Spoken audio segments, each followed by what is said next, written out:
தமிழ்நாட்டில் கடந்த 24 மணி நேரத்தில் அதிகபட்சமாக நீலகிரி மாவட்டம் அவலாஞ்சியில் 353 மில்லிமீட்டர் மழை பதிவாகியுள்ளதாக சென்னை வானிலை மையம் தெரிவித்துள்ளது.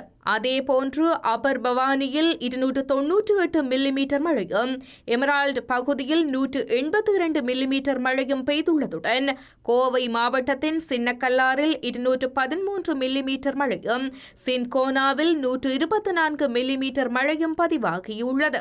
இந்த நிலையில் கோவை, நீலகிரி மாவட்டங்களுக்கு அதி கனமழைக்கான சிவப்பு எச்சரிக்கை விடுக்கப்பட்டுள்ள அதேவேளை நெல்லை, தென்காசி, குமரி, தேனி மாவட்டங்களுக்கு இன்று மிக கனமழைக்கான செம்மஞ்சள் எச்சரிக்கை வழங்கப்பட்டுள்ளது.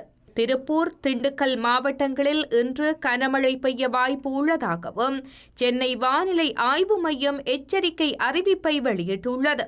மழை பெய்யும் சந்தர்ப்பங்களில் பலத்த காற்று மற்றும் இடிமின்னல் தாக்கங்களும் ஏற்படும் எனவும் எதிர்வு கூறப்பட்டுள்ளது. தமிழ்நாட்டை போன்று கேரளாவிலும் பல்வேறு பகுதிகளில் கனமழை பெய்து வருவதாக தெரிவிக்கப்பட்டுள்ளது.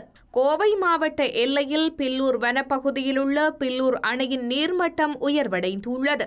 இந்த நிலையில் அணையின் பாதுகாப்பு நலன் கருதி மதகுகள் 4 வழியாகவும் பவானி ஆற்றில் நீர் வெளியேற்றப்பட்டு வருகின்றது.